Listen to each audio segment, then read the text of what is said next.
고전연력학을 할 겁니다. 고전연력학을 할 건데, 네, 고전연력학에서 가장 먼저 제가 알려주고 싶은 사람은 누구냐? 과학자 줄입니다. 줄. 왜? 이렇게 여러분들 피곤할 때 줄의 실험이 도움이 됐어요. 뭐 하느냐? 줄은 이거를 발견한 거야. 뭐 하냐? 너무나 여러분 눈이 아플 때 하면 좋은 것 중에 하나가 이거지. 뭐 하면 돼? 맞아요. 저거요. 해서 뭐 하면 눈에다 대고 좀 누르고 있으면 생각으로 조금 피로가 가집니다. 네, 진짜 그렇기는 해요. 네, 오냐 마사지 거지. 얘를 발견한 게 뭐냐면 얘를 발견해낸 건 아니고 이 사람이 요거를 조금 연결시킨 건데 기존에 있어 왔던 여러 가지 열에 대한 이야기, 온도에 대한 이야기를 여러 사람들이 많이 말해 왔었어요.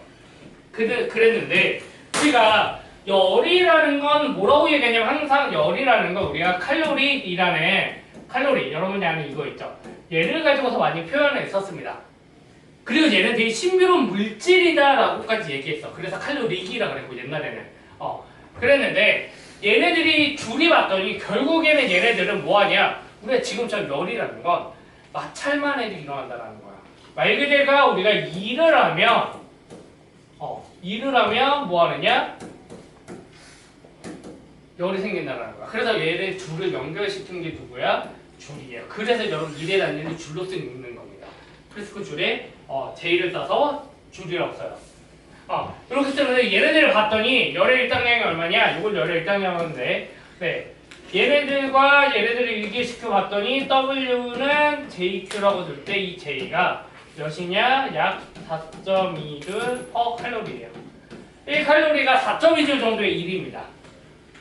엄청난 일이에요. 예를 들어 보면 너네가 하루 권장량 내가 밥을 좀 많이 먹는다 라고 하면 보통 한 사람이 먹는 한 2200kcal 먹습니다.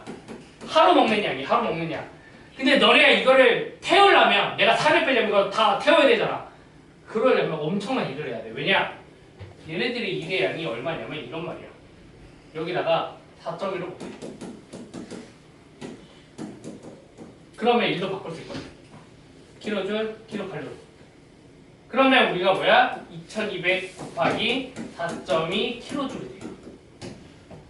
얘를 좀 약으로 계산할 때 너무 높으니까 예를 들면 얘는 2.2 곱하기 10의 제곱 10의 세제곱인가? 하나, 둘, 셋 10의 세제곱 그 다음에 4.2 그러면 2.2 곱하기 4.2 하면 몇이야? 얘는 거의 10에 가까울 겁니다. 8점 몇이니까 9점 몇 이렇게 되니까 그럼 얘는 결국에 10의 세제곱으로 해서 10의 4제곱 킬로줄이 돼요. 우리가 하루 먹는 양이 저 정도 일의 크기야. 얘가 어느 정도 일의 크기냐? 너네가 10kg짜리의 물체의 무게를 얘네들이 작용하는 중력이 100N이에요. 얘를 얼마나 높이 올려야 되느냐? 이만큼 높이 올려야 돼. 그냥 킬로줄이야? 10의 세제곱이야? 10의 7승줄이야. 그러니까 100N의 무게를 뭐 해야 돼? 10의 5승미터만큼 올려야 돼. 말 그대로 10kg만큼 가지고 올라가야 그 정도 일이 나와. 수직으로 10kg면 에베레스트보다 높아. 이 정도를 가지고 올라가야 되는 양인데 실제로 우리는 그렇게 성공하진 않아요. 보통 체온 유지 많이 사용하니까. 근데 중요한 건 줄이해낸 건 뭐냐? 줄이해낸 건 뭐냐? 예전에 있었던 칼로리라는 단어와 결국 일이라는 단어를 합쳤다라는 거죠. 그래서 얘네들이 가지고 있는 게 결국에는 에너지에 대한 함수라는 걸 알게 돼요. 그렇게 알고 나서 이제 이 에너지와 뭐에 대한 관계를 보냐? 온도에 대한 관계를 보는데 예전에는 에너지와 온도를 대부분 다 비슷하게 활용했어. 언제는 뜨거운 열, 뭐 차가운 열, 뜨거운 온도, 차가운 온도 이렇게 이야기했는데 이걸 물리적으로 아주 정밀하게 이야기했어야 됐단 말이야. 이제는 이제 완벽히 알죠. 뭐냐? 온도는 뭐에 대한 이야기냐? 온도라는 건 결국엔 분자들의 운동 에너지라는 거야. 어떻게 운동하느냐? 에너지에 관련된 이야기다라는 거죠. 온도 같은 경우도 결국에는 라고 이야기하는데 이 온도는 말 그대로 뭐냐면 그 순간에 얘네들이 실제로 이야기하면 얘는 상태 함수입니다. 어떤 상태를 알려주는 값이 온도고요. 그 다음에 열이라는 건 뭐냐? 열이라는 건 얘네들을 뭐하냐? 과정량이에요.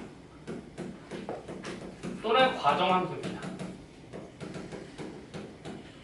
예를 들면 이런 거지. 너네가 차가운 물이 있고요, 뜨거운 물이 있어요. 얘네들이 있으면 서로 가만히 있으면 뭐해? 얘네들이 줄이 섞여요. 그럴 때 얘기하는 뭐냐? 뜨거운 온도, 차가운 온도. 이 순간에 에너지가 작아, 커. 그 순간에 상태를 이야기하는 얘네들은 뭐냐? 상태 함수입니다. 상태를 이야기하는 거고요. 열이라는 건 여기서 여기로 뭐가 움직여? 전달돼. 이런 전달되는 과정을 이야기하는 게 열이고 일이라는 거예요. 그래서 얘네들은 과정 함수고 얘네들은 과정량이고 얘는 상태 함수다라는 거죠. 그리고 여기서 우리가 이것도 할 수 있다. 차가운 온도랑 뜨거운 온도랑 같아졌네? 얘네들이 온도가 같아졌어. 그러면 당연히 둘 사이의 열의 출입이 뭐에? 0이에요. 이 과정을 뭐라고 하냐? 연력학적 영법칙 열평형 상태라고 합니다.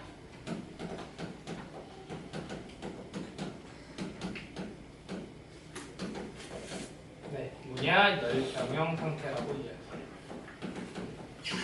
열평형 상태라고 이야기하는 과정입니다.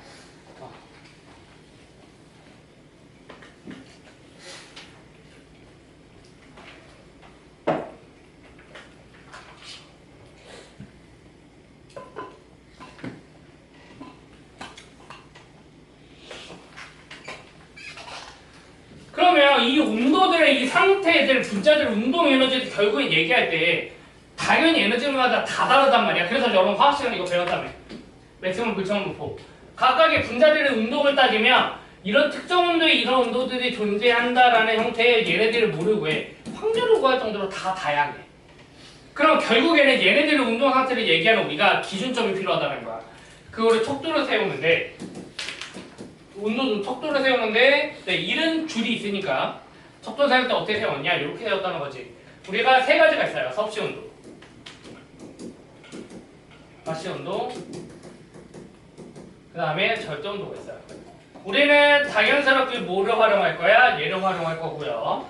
척도에서 섭씨 온도와 가시 온도가 있는데 섭씨 온도 같은 경우에는 주로 사용하고 있죠. 우리가 얘네들은 뭐야? 어느 점이 물에 어느 점을 0도씩, 그 다음에 물에 끓는 점을 100도라고 두고 얘네들은 100등분한 거를 이야기해요. 얘가 섭씨 온도. 그리고 여러분들이 대부분 재게 되는 온도가 저겁니다. 그 다음에 화씨 온도는 여러분들이 올해 미국 갔다 왔을 때 미국에서 봤던 온도들이 다 화씨 온도입니다. 얘네들은 뭐냐? 32 어느 점이 32 화씨, 끓는 점이 212 화씨예요. 얘네들은 그래서 이걸 180분 등분했는데 왜 애매하게 32 화씨로 했냐? 우리 어느 점을 실제로는 얘네들 만든 게 어디서 만들냐? 미국이 아니라 영국에서 만들었습니다. 영국에서 만들었고 그때 영국에서는 뭐가 제일 중요했냐? 그 당시 온도를 만들 때 시대가 어떠냐? 대항해 시대예요. 그러니까 결국에 제일 중요한 건 뭐냐? 바닷길에 나갈 수 있어 없어요. 그래서 뭐냐면 영화씨가 소금물이 오는 온도예요. 바다가 온도였다는 거지. 그 기준에 영어로 잡은 거예요. 그때부터 우리가 일을 못하니까. 근데 지금은 어차피 다 안 씁니다. 이름 못 써? 이거 쓰지. 그리고 실제로 켈빈이라는 사람이 이제 물리적으로 이야기할 때는 줄도 안 쓰고요. 켈빈이라는 사람이 뭐를 발견했느냐? 이런 분자들의 온도를 계속 낮춰봤더니 어느 순간에 마이너스 273도씨 순간에 뭐가 되느냐? 분자들의 압력이 0이 되는 순간에 발견해요. 압력이 0이 돼? 이 순간에 운동을 설명할 수 없겠네? 정의할 수 없겠네? 그럼 그 순간에 뭐라고 두자? 절대 온도라고 두자라는 거죠. 그리고 얘를 0켈빈이라고 두기로 했습니다. 이것이 상관. 등분은 똑같이 가져가고 같지만 등분이 좀 다릅니다.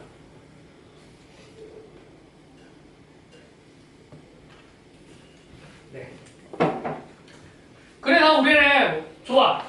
열이란 건 에너지다. 줄로 정했고 온도라는 건 이런 형태 척도로 정했어. 그래서 켈빈이란 걸로. 결국엔 그럼 우리 이제 열도 정의했고 뭐도 했다? 온도도 정의했다. 얘네들의 관계성만 보면 되겠다. 이것도 여러분이 어릴 때 많이 배우게 되는데 당연히 우리가 열을 많이 주면 많이 줄수록 에너지를 많이 주면 많이 줄수록 뭐하냐? 온도가 점점 빨라져요. 서로 비례합니다. 열이랑 온도는 비례하고 그 비례하는 정도가 어느 정도냐를 봤더니 물이 조금이랑 물 많이랑 끓이면 여러분들 어느 게 늦게 끓어? 얘가 늦게 끓어. 양이 많아서 그런 거지. 그렇다 보니까 우리는 얘네들의 비례하는 게 뭐냐? 온도 변화에 비례하는 게 어떤 질량이 작용하겠다는 거예요. 질량이 많으면 많을수록 안 변한다고. 그런데 봤더니 얘네들이 물이냐 기름이냐에 따라 또 온도가 달라져 뭐야? 물질의 고유 특성이 필요하겠다 해서 여기에 비열을 곱해줍니다. 그래서 이 비열이라는 건 뭐냐면 1kg 물체를 1도씨 올리는데 필요한 열량이에요. 네, 얘가 비열의 정의입니다. 어떤 물체 1kg을 1도씨 올리는데 필요한 열량이 얼마냐? 라고 이야기하는 게 비열의 정의고 얘네들은 고체에서는 보통 이렇게 사용해요. 하지만 고체, 액체나 기체일 때는 말 그대로 우리가 질량을 세지 않았습니다. 기체는 질량을 잴 수가 없어. 그래서 뭐하냐 우리는 몰수를 활용해서 Q는 CN 델타 T라고 활용하고요. 얘는 없어서 적어 놓으면 될 겁니다. 그래서 이때 C는 뭐라고 그러냐? 이때 C는 몰비열이라고 이야기해요. 네, 얘는 없어서 적어 두셔야 될 겁니다.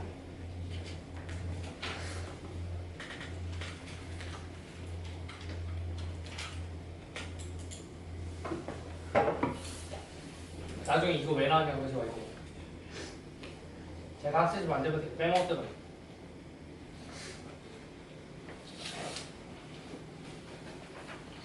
네, 그 다음에 우리가 얘네들을 통틀어서 그럼 그냥 열이랑 온도랑 비교만 하자 라고 얘기해서 얘네를 통틀어서 하나를 뭐라고 하냐 이런 건 전체들 열을 가지고 있는 용량, 열 용량이라고 이야기해요.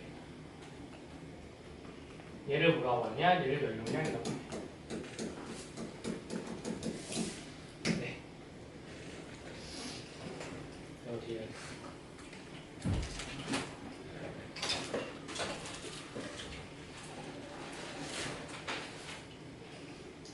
네, 그 다음 거는 열의 1단계에 관한 문제니까 네, 그냥 설명을 하고 하면 졸릴 거 아니야. 풀어봅시다. 오래 걸리진 않습니다. 금방 풉니다.